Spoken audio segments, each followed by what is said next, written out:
7 years on, and almost every year since, we are witnessing a governor facing impeachment. We are witnessing a county government facing corruption allegations. According to the Constitution, Chapter 11, Section 1A, county governor may be removed from office on any of the following grounds. A. Gross violation of this Constitution or any other law. B. Where there are serious reasons for believing that the county governor has committed a crime under national or international law. And C. Abuse of office or gross misconduct or physical or mental incapacity to perform the functions of office of the county governor. Today, it's Nairobi governor facing impeachment proceedings, but this governor is not the first. This we call the litmus test on devolution. Good evening tonight on the 17th day of December, just days to the end of the year. So glad you've walked and talked the journey together with us. The show is Tipping Point and you're just in time for it. I'm Lincoln Wambogo and our sign language interpreters are Teresia Washira and Michael Maithia. With the nurses and clinical officers strike entering the second week, there's still no deal with the employers nor an end in sight to the suffering of patients who rely on public health care. This even as doctors are set to commence their strike in 5 days. We will also recap the just concluded Msambweni by-elections that also brought life to the very tantalizing document, the BBI report. Did Ruto's man Faisal Badr win in Msambweni mean anything to the BBI report?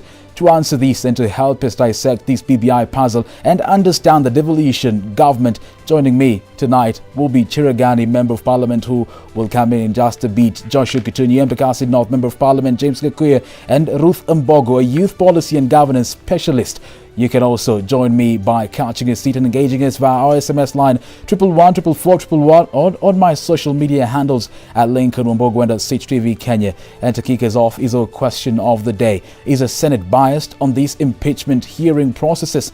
Is the Senate biased on these impeachment hearing processes? Let's keep this show as interactive as possible. To answer our question and to share your feedback, you can engage us via SMS line 111 or on my social media handles at Lincoln Wambogo and at Switch TV Kenya. Now, let's take a look at what's happening in the Senate.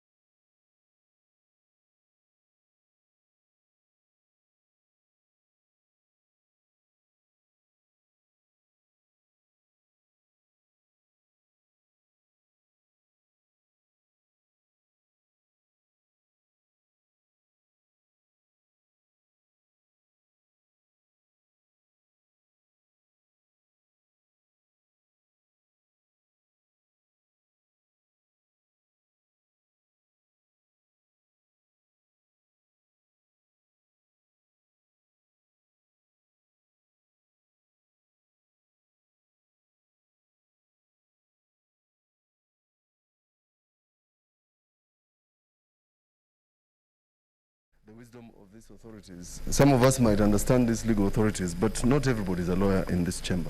I hope, Madam Speaker, and with the wisdom of Senator Wetangula, who is our senior, and most likely more senior than anybody else except Senator Wako, I think there is reason in trying to balance it so that nobody says they were not given an opportunity. We have sat here for a whole day. I don't think the authority will take 1 hour. Thank you.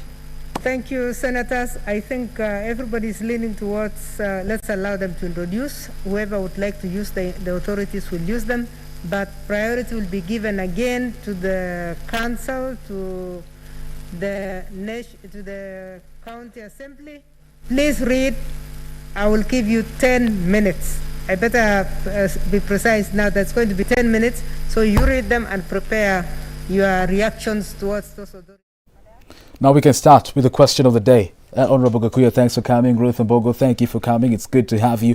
Joshua Kitunyi will be joining us in just a bit. Is the Senate biased on these impeachment hearing processes? Honorable Gakuya, maybe we can start with you. What's your take on your governor's impeachment? Well, let me say that senators are only doing what they have been empowered or what they have been entitled to do by the Constitution. The Constitution has given clear mandate for these offices because we have what we call three bodies. This is executive and this is parliament, and we have the judiciary, where the parliament is National Assembly and Senate. Senate has their mandate, because their mandate is very clear, that their role is to deal with issues towards what we call devolution. And issue matters to do with what we call governance petitions. I believe the Constitution has mandated them to be the final whistle, as after every other county makes what we call the first kickstart of a process towards that. And in this particular case of Nairobi governor, it's not new, because we have seen various other number of governors where the Senate has finally have their mandate to prosecute the matter and give an independent outcome. In this particular case, I would say they are not biased as we may think. They are doing what they are doing is they are prosecuting their duty, and what they should do. The biasness comes when one decides very nasty against you. But if you are given an opportunity to respond, I think you are hard. And then what democracy says, and that is what happens in our courts, is that we have the defense and we have the prosecution. And both has to put their what we call evidence on the table. And the work of the judge is to determine between the evidence placed or put on the table by either side, which side he thinks that it carries the weight of the day. In this particular case, the Senate is not biased. Is not biased. What do you think, Ruth? Is the Senate biased? Not just in this hearing, but other proceedings too. We've seen Kirinyaga Governor Waiguru and Waitito and Embu's Wambora. Do you think the Senate is biased in any way? That's exactly the point I was going to get to. You know, the Senate ideally is supposed to be the defenders. They're supposed to be the defenders of devolution.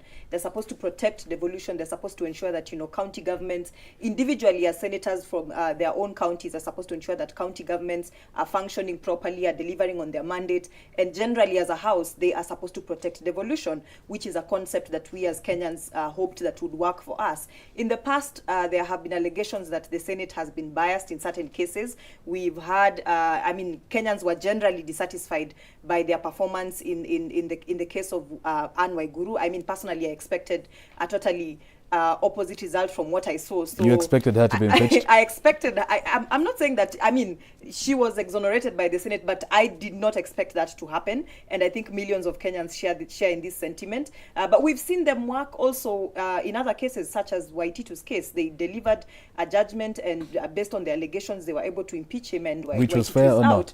Which a lot of Kenyans also thought was fair. You know. So I think. It's usually a question of we are waiting to see the end, and tonight, if they get to vote tonight, I'm also waiting to see the end of this, because I mean we've had complaints ever since the first term of Governor Sonko, and the complaints have run into the second term. Some of us have seen, we've all witnessed the drama that has been taking place in Nairobi County government. So as a Kenyan, I would be definitely surprised if things turn out.